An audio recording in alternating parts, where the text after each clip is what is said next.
the Knave! And... Childe! Hey, aren't you supposed to be in Snezhnaya recuperating? What are you still doing in Fontaine? Oh, it's you two.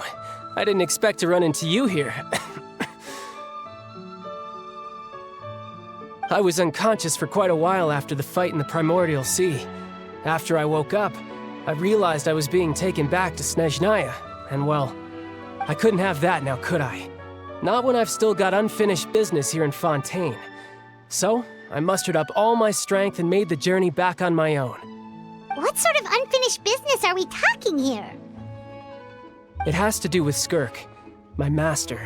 I really wanted to meet up with her, but by the time I got back, she had already left. I still have so many questions for her.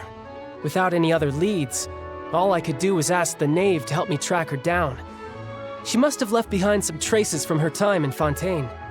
Oh, okay, so have you found any clues? Unfortunately, no. While the House of the Hearth is adept at collecting all manner of intelligence, certain existences can still manage to escape our purview. Basically, unless Master feels there's a need to meet with me, she's not going to be found. But that problem has an easy fix. I just need to become stronger, and then... Paimon thinks you should focus on getting better first. The worst of it is over. It's all thanks to that one kid from the House of the Hearth. Elwar, I think her name was. She gave me a bunch of random potions to drink. They didn't go down easy, let me tell you. Pain and chills all over. But they really did help speed up my recovery.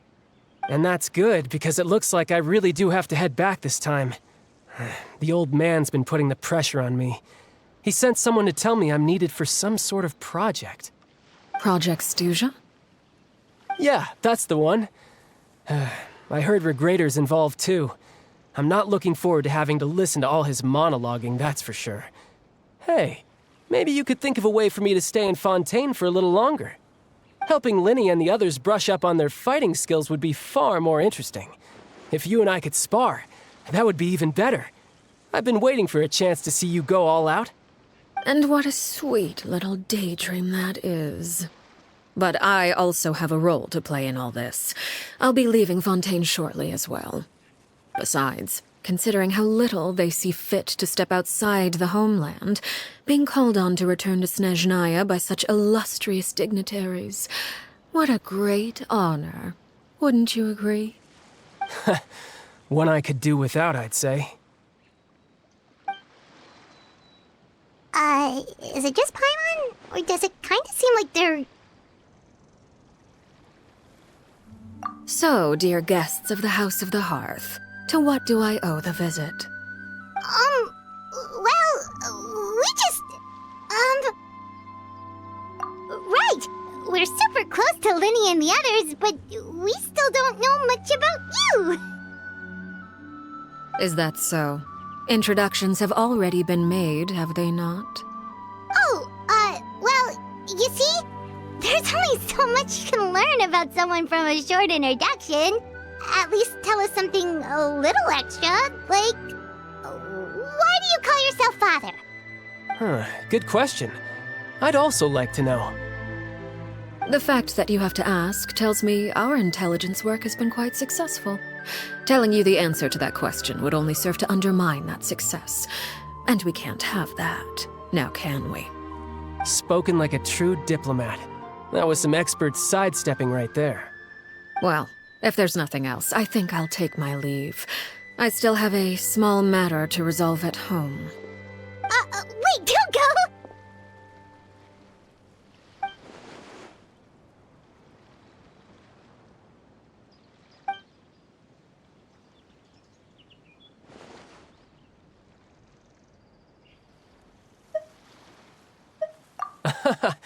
I'd also like to hear the answer to this. I've met some of the members of your organization, and they all seemed like really good kids. They actually reminded me of Tonya and Tusser. Which, by the way, if you ever betray them, I'm just letting you know, I won't let you off easy. And why would I betray them? Well, you've already betrayed the House of the Hearth once, haven't you? At least, that's what I heard.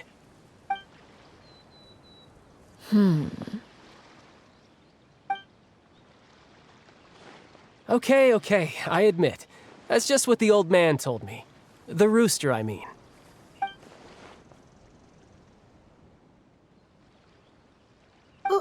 Wait, did you really do something bad to those kids? Never mind what I've done. I'm more curious as to what the mighty rooster had to say. Care to enlighten me? Well, nothing much. Just some stuff about you taking out many other members of the House of the Hearth, and even going so far to attack your own family. I see. Oh, based on your reaction, I'm guessing it's all a bunch of lies. Hardly. I don't appreciate his particular turns of phrase, but I suppose he didn't say anything untrue. Although, it would be more accurate to say that there is a certain level of prejudice involved, but I don't intend to clear that up just yet.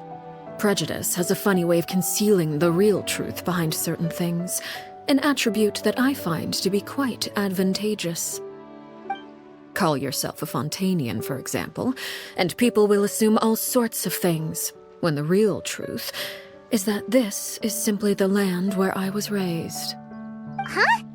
You're not actually from Fontaine? But then why did you try to help out with the prophecy and everything? I was trying to protect the children born in Fontaine.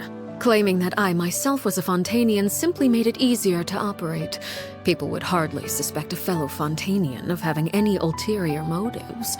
Who wouldn't want to save their homeland after all? The primordial sea wouldn't have any effect on me, but it would have caused great harm to the House of the Hearth. Well, you wanted extra information, didn't you? There you go. I hope that satisfied your curiosity.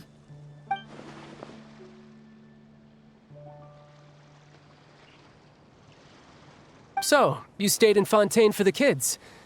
I guess I was wrong to believe you'd betray them. Apologies. Looks like I was holding on to some prejudices myself. Good. Like I said, I like it when others have misconceptions of me. Actually, while I was recuperating at the House of the Hearth, there was something else that really caught my attention. I heard that members always resolve disputes and arguments with a friendly spar, and the loser has to back down. Seems pretty cool if you ask me. Would also give them plenty of opportunities to hone their skills. Well, that's only a recent development. In the past, such spars weren't nearly so friendly. The losing party would lose everything, including their life. They were that high stakes? Whew, at least that's not a thing anymore. Well, the current atmosphere's not half bad. I'm a bit jealous, actually. You've got so many family members around you, and you even get to live with them. Having a lot of family around means dealing with a considerable amount of bickering and scheming. Once Tonya and Tusser enter their rebellious phase, I'm sure you'll understand.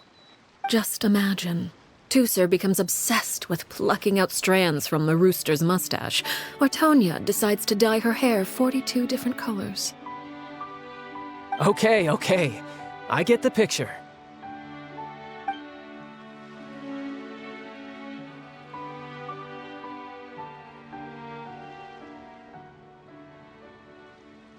Well, would you look at the time? I should probably get going.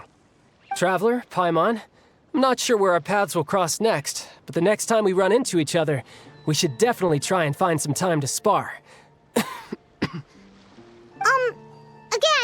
maybe this is a conversation we can have when you look less like you're gonna keel over.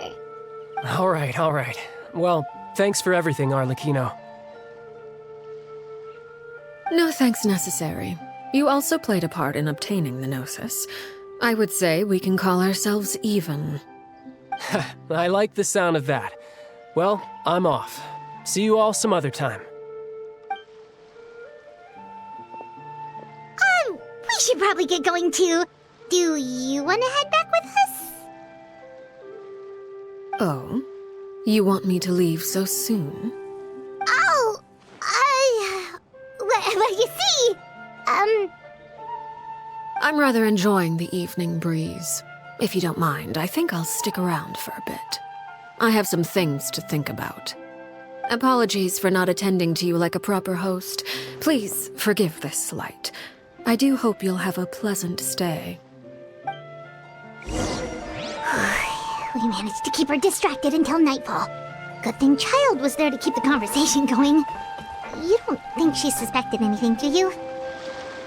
Oh, I wonder if Liddy ran into any issues. Let's hurry back and see how everything went. Oh? You decided to stay a little longer? Let's take in the ocean view together, then.